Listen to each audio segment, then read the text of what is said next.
An SABC News presentation.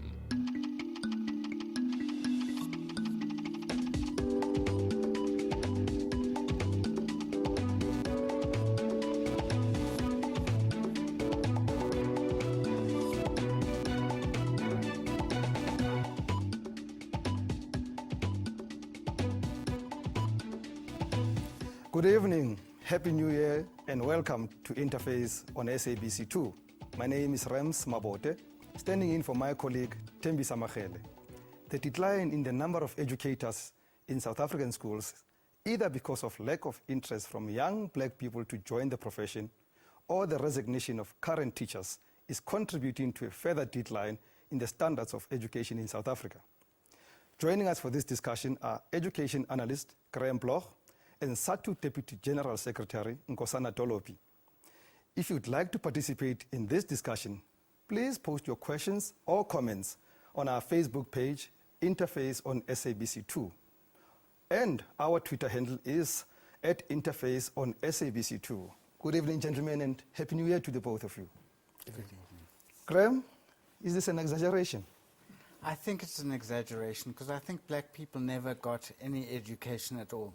So while the results are not good enough, maybe they're better than they used to be, maybe. Are we, though, seeing a decline in the number of people entering the profession?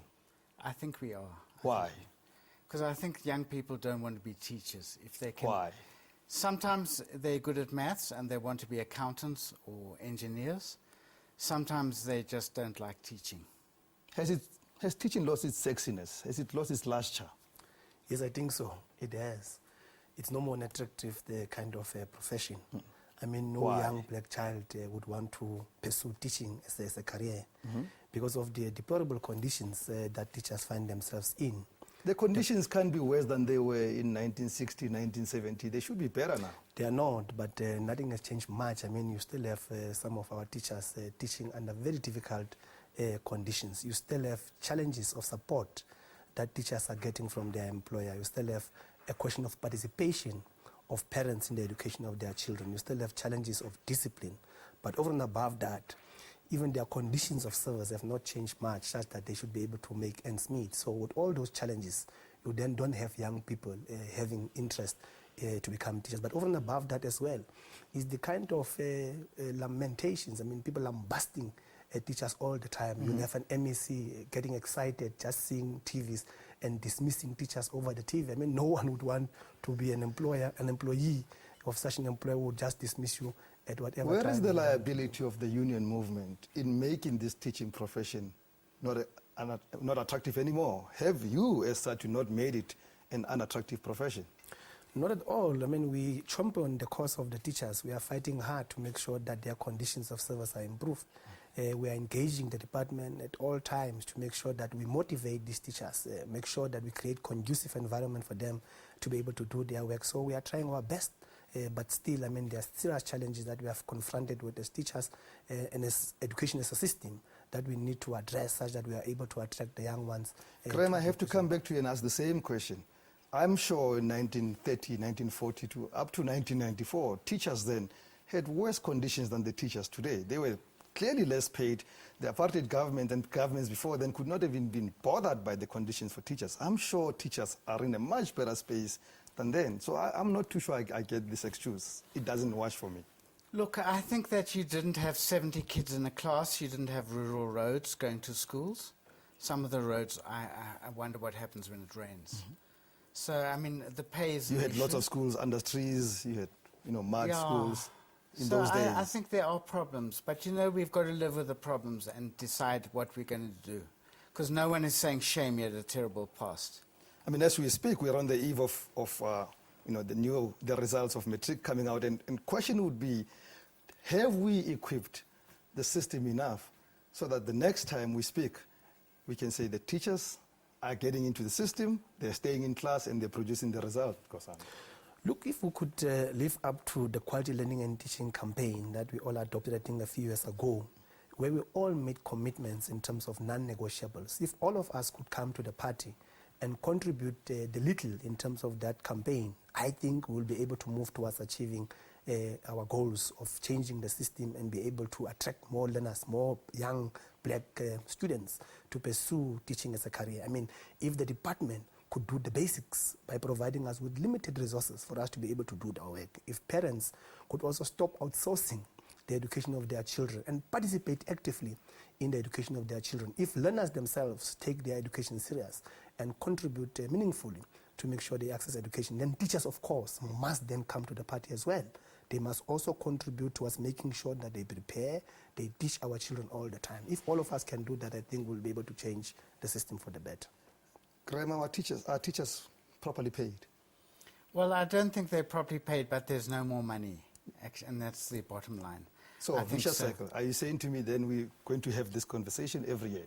If you want lots of money. But I mean, the thing about teaching that makes it lovely is the kids and the learners are out there, and they are But what I very seem to be confident. hearing from Nkosana is that that's actually not, that's very lovely to hear, but he's more concerned about those conditions, payment, the schools must have all the equipment, and therefore if we don't have that, we are going to end up going around the circle all the time. Well, teachers are key, and teachers are the key, and we mustn't blame them for every issue. So I'm with Nkosana yeah. on some of those issues. But I think that, we've got to live with what we've got. When you evaluate as SATU, what is the topmost problem that we're facing for teaching, just for teaching in particular? Firstly, you need to motivate them. I think the teachers themselves. Isn't the decision to join teaching motivation enough? Yeah, but with the conditions that the ones who are employed already finding themselves, in those difficult conditions, you will not be able to get others to be able to come in here. I understand the question of Comrade Block raising the question of money and so on and so forth. For me to work, I need at least to also afford basics of life. If you're not able to afford the basics of life, you will not be able to be motivated to be able to do your work. I should be able to pay, to take care of my family in terms of shelter. I should be able to take care of my family in terms of their health, in terms of their education, feeding them, dressing them, and so on. So if I can't do those, the pressure I bring from home, that baggage I bring from home, will always influence. So that we don't go around circles, I'm going to take a break, but I want us to come back and talk something very serious. Who is to blame? Because I'm not hearing that. I'm not hearing where the blame is before we go to solutions. So let's take a break. When we come back, we speak to our guests.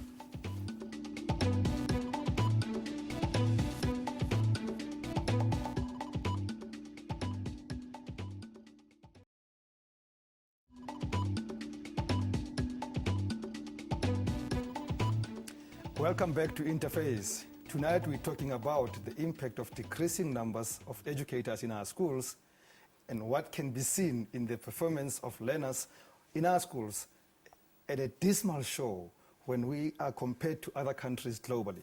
Our guests tonight are education analyst Graham Bloch and SATU Deputy General Secretary Nkosana Tolopi.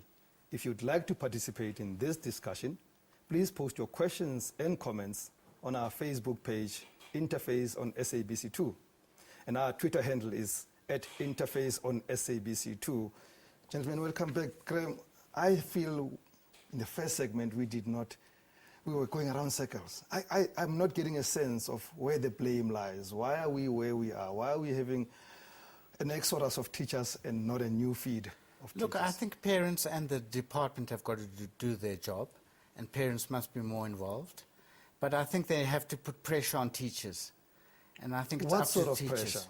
Well, say to teachers, we want the ANAs to be good, and we want to compete internationally, and we don't want excuses. But I can't. I'm not the employer. I probably can attend 12 meetings per annum, but I'm not the employer. Why should I be the one taking responsibility for my child's education? Because the children are very important, and the future of this country depends on the children. Where's the role of government in this? Well, I think government must deliver, and officials must provide support to teachers. Where do you go if you can't teach maths properly? Nkosana, I read daily in the media, I listen to the news.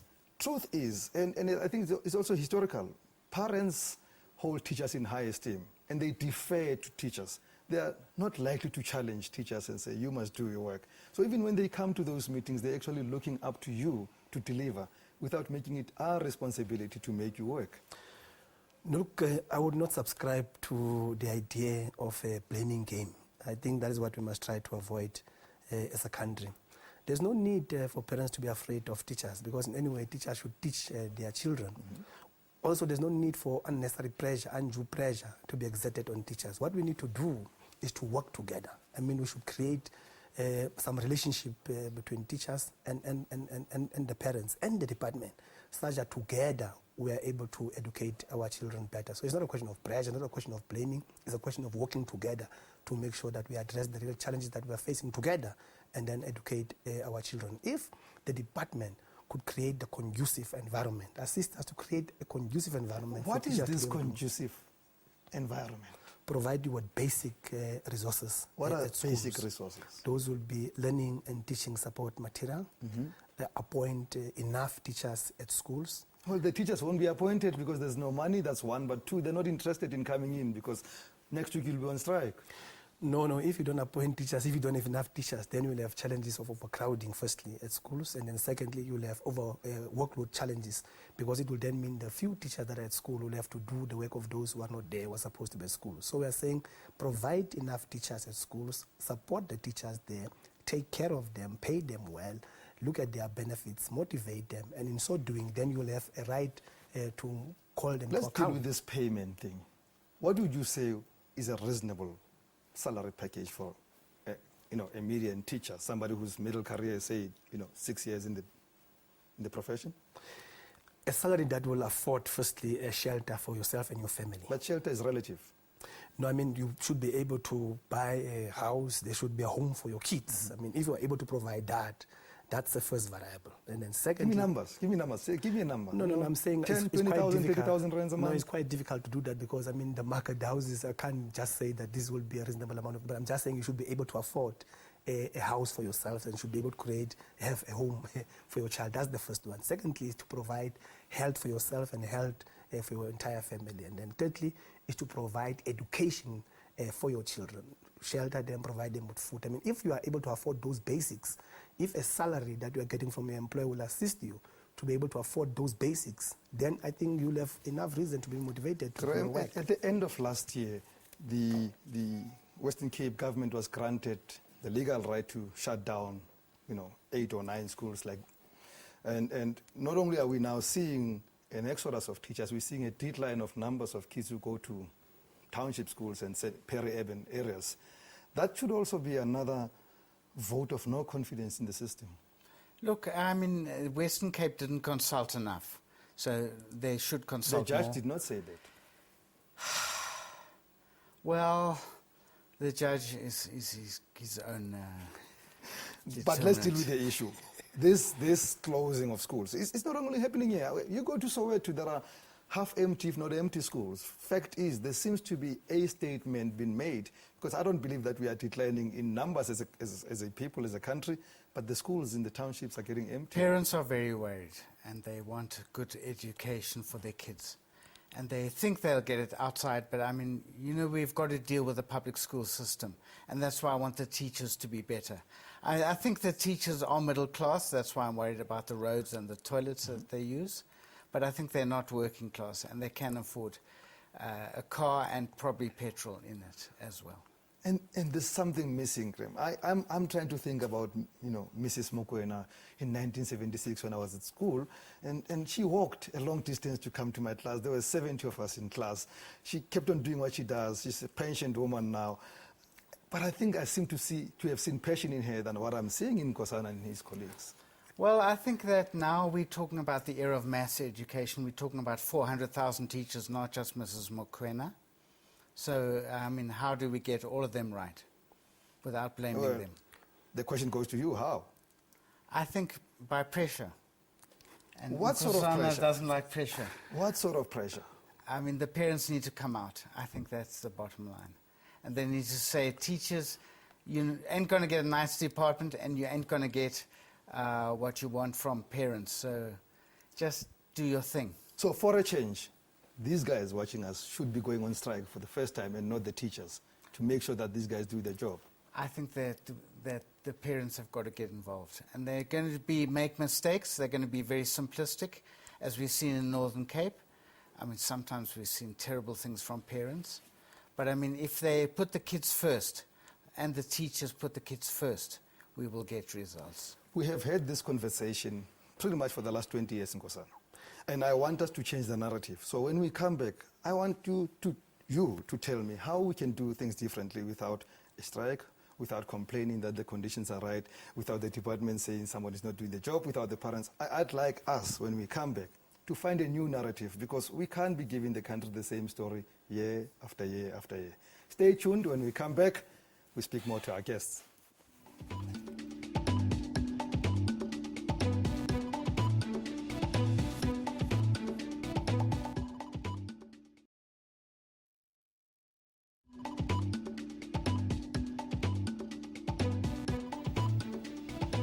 Welcome back to Interface.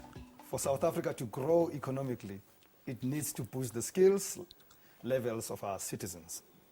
But what does it mean when our young people are taught, but educators who are qualified or unqualified or even underqualified, even worse, when they are taught by people who seem like they're not really interested in what they're doing? If you have just joined us, we are talking to Graham Block, who's an education analyst, and SATU Deputy General Secretary Nkosana Dolopi. If you would like to participate in this discussion, please post your questions and comments on our Facebook page, Interface on SABC2, and our Twitter handle is @Interface on SABC2. Nkosana, I really would like us not to have this conversation in another 20 years when we celebrate 40 years of freedom. So how do we change the narrative? How do we get to a point where we say things are getting better? What needs to happen? Not by somebody else. What needs to be done by SATU? And I'll come back to Graham and I'll ask other people. I'm sure they'll post on our page and tell us what they will do. But what are you going to do differently and change the narrative? No, definitely we must change the narrative. I mean, we can't, after 40 years, be speaking about the same issues that we are speaking about here. Look, what we need to do is to create or establish a correct environment where education can take place. Mm-hmm. Like, for instance, if you look at former Model C schools in the suburb schools there, where all the resources are there in those schools there. I mean, there's a normal expectation that those children there should perform well. Mm-hmm. I mean, the teachers are supported well. The environment itself is such that they are able to do their work well. So I'm saying if we can create similar environments in our townships, then I think we'll be able to get the results that we are getting from those suburb schools there. I don't sound like a broken record. Yes. But I say that, again, Senyamu Primary School, Mrs. Mokoena, we didn't have window panes. In winter it was exceptionally cold. We still came to class. The teachers still came. They were certainly, even proportionally, well underpaid than the teachers today. Isn't the fact that there is a building, a chalkboard, children in class, first biggest motivation for somebody to come into class and teach? No. Look, what we must do is to appreciate the good work that our former teachers would have done under difficult conditions. But that must not be a standard. We should not say that because they could do that under those conditions, therefore it's normal to expect any other person to do work in that environment and then expect results from that thing. Why should it be that in the suburbs they will have all these resources and the learners doing well? It's a historical thing. We all know and it. That's what we must address. Exactly. That's what we must address, such that we should not have a situation whereby, like Ms. Mokoena, in fact, it's an indictment for the country to still have situations like Ms. Mokoena would have experienced many, many years ago, 20 years into democracy, because we should have addressed those challenges. Comrade Block here will be able to tell you that even though you are making comparison with the results now and results before 1994, that if you look at the number of learners who would have been registered at schools now, comparatively speaking, with those before 1994, much no different. doubt. So now we have more learners enrolled in the system, and therefore questions of overcrowding and the need for more teachers and so on and so forth. And even in terms of the results, he will be able to tell you that from years before 1994, in terms of output, in the system, it was unlike it is now today. I mean, from our black communities, you were getting less and less, a few learners going through matric, different from what we are producing after 1994. So we should appreciate what the teachers are doing now as well under the difficult conditions. I can hear a lot of people laughing hilariously at home when we speak about more matriculants coming out of the system, because they say, but what quality are we talking about, Graham? Well, I think that, teachers have got complaints, and maybe they need to just up their game. But it should not be teachers alone. That's my challenge. It should not be teachers alone, because you see, if you apportion blame only to teachers alone and you think you'll be able to get everything right after blaming teachers and beating them hard, that will not happen. It should be a collective effort. All of us must come to the party. I want to hear about the hard decisions that need to be taken. You know, collective effort, parents must play. What is the hard thing? What is that one thing that we all need to do that is so bitter to swallow, but it's very important to do? Correct? Look, I'm not going to apologize for the Model C schools. I think they are 10% of the schools. Yeah. So even if we shared their resources, we wouldn't be sharing Exactly. enough. So how do we get to... I think the hard decision is that the unions and the teachers have just got to face up to the fact. And the learners themselves have just got to face up to the fact that mostly they're on their own. And teachers, I would say, just read the textbooks. You know that we've got textbooks, so just read in advance. Read 3 days in advance if you don't know what's going on. But the mistake that Comrade Block is doing is the generalization. That is a problematic situation. What he does is say teachers and create an of course, we know that there'll be exceptions. Yeah, of course. Yes. Now, and I'm we saying hope the exceptions are the bad ones. They must not be the rules. The yes. exception must not be the rule. So he must not generalize and say all teachers are like that. Yes, indeed, we admit as teachers, as a teachers union, that we do have those teachers who might not be coming to the party, but that's not a general rule. There are teachers who are trying their best under very, very difficult conditions to teach our children, whereas they are not getting enough support. For instance, the key issue that also we need to address when we talk about teachers as well in terms of their performance is the question of teacher development. Yeah. Is the question of continuous support that they must get from their employer, because education is a dynamic kind of situation that changes all the time. So you must make sure that teachers are on board, they understand the issues, and they are able to Allow me to fantasize a little bit, Nkosa. What if we had a 2015 where there won't be any strike and every teacher dedicates 1 more hour per week, not even per day, to education? Would that make our lives different? And not complain about one thing and just say, for this year, we're going to keep quiet, dedicate 1 more hour per week, and just dedicate. In fact, 1 hour is little to what they are already dedicating. I'm just more than that. No, 1 more hour. That's why I'm saying 1 hour is little to what they are already dedicating. Teachers are working for more than the normal 7 hours that we have at schools. They have extra classes that they are conducting. They are teaching kids during Saturdays. Some of them sacrifice their holidays and so on. So it's not about 1 hour. Already they are doing much. We have to conclude. Graham, Yes. Are we going to be talking about this in another year, 2, 3, Well, teachers 20 do years? come on Saturdays and they do put their hands in their pockets for young kids who are hungry.